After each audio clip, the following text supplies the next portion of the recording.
ನಮಸ್ಕಾರ ವೀಕ್ಷಕರೇ, ವಿವಾ ನ್ಯೂಸ್ಗೆ ಸ್ವಾಗತ. ಇದು ಸುದ್ದಿಗಳ ಡಬ್ಬಿ. ಇದು ಸಿಎಂ ಕರೆದಿರೋ ಸಭೆ. ಡಿಸಿಎಂ ಸಹ ಬರಬಹುದು. ಮೊದಲು ಸುರ್ಜೇವಾಲಾ ಸಭೆಯನ್ನ ಮಾಡಿದ್ರು.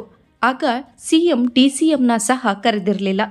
ಡಿಸಿಎಂ ಗೈರು ಬಗ್ಗೆ ಯಾರೂ ಬೇರೆ ಅರ್ಥವನ್ನ ಕಲ್ಪಿಸೋದು ಬೇಡ. ವಿರೋಧ ಪಕ್ಷದವರು ಮೊಸರಲ್ಲಿ ಕಲ್ಲನ್ನ ಹುಡುಕೋ ಕೆಲಸವನ್ನ ಮಾಡ್ತಾರೆ. ಈಗ ಸಿಎಂ ಆಗಿ ಸಿದ್ದರಾಮಯ್ಯ ಅವರು ಇದ್ದಾರೆ. ಡಿಸಿಎಂ ಆಗಿ ಡಿಕೆಶಿ ಇದ್ದಾರೆ.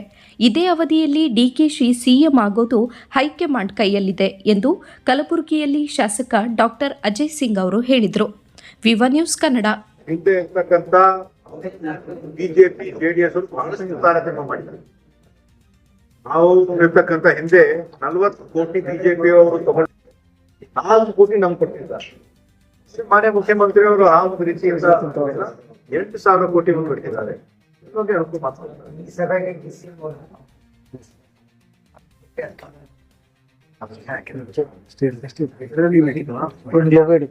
ಮುಖ್ಯಮಂತ್ರಿಗಳು ಹಿಂದೆ ಇರ್ತಕ್ಕಂಥ ರಂದೀಪ್ ಸುರ್ಜೇವಾಲಾ ಅವರು ಶಾಸಕರು ಕರೆಸಿದ್ರು.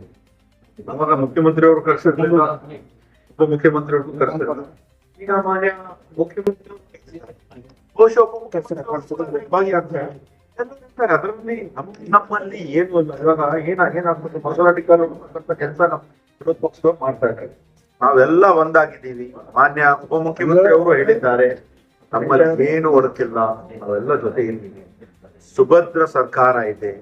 5 ವರ್ಷ ಜನರ ಪರವಾಗಿ, ಜನರ ಗೋಸ್ಕರ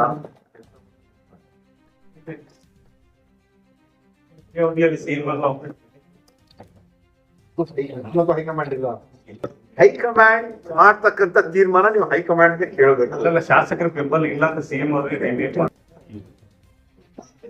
ನಮ್ಮ ಮುಖ್ಯಮಂತ್ರಿ ಅವರು ಯಾರು, ಉಪಮುಖ್ಯಮಂತ್ರಿ ಅವರು ಇವಾಗ ಸದ್ಯದ ಪರಿಸ್ಥಿತಿಯಲ್ಲಿ ಯಾರು ಯಾವ ಶಾಸಕರಿಗೂ ಕೇಳೇ ಇಲ್ಲ. ಮೊನ್ನೆ ರಂದೀಪ್ ಸುರ್ಜೇವಾಲಾ ಅವರು ಬಂದಾಗ ಒಬ್ಬ ಶಾಸಕರು ನೀವು ಯಾರು ಬೆಂಬಲ ಕೇಳಿಲ್ಲ, ಸ್ಪಷ್ಟವಾಗಿ ಹೇಳಿದ್ರು. ನಮ್ಮಲ್ಲಿ ಭಾಗದಲ್ಲಿ ಇರ್ತಕ್ಕಂಥ ಏನ್ ಅಭಿವೃದ್ಧಿ ಕೆಲಸ ಮಾಡ್ಬೇಕು, ಗ್ಯಾರಂಟಿ ಹೆಂಗ್ ಕೊಡ್ತಾ ಇದೆ, ಏನೇನ್ ಅಭಿವೃದ್ಧಿ ಜನರಿಗೆ ಮುಟ್ತಾ ಇದೆ ಅಂತ ಎಲ್ಲ ಮಾತಾಡಿದ್ದಾರೆ. ಬೆಂಬಲ ಬಗ್ಗೆ ಮಾತಾಡಿಲ್ಲ, ಪ್ರಶ್ನೆ ಬರಲ್ಲ.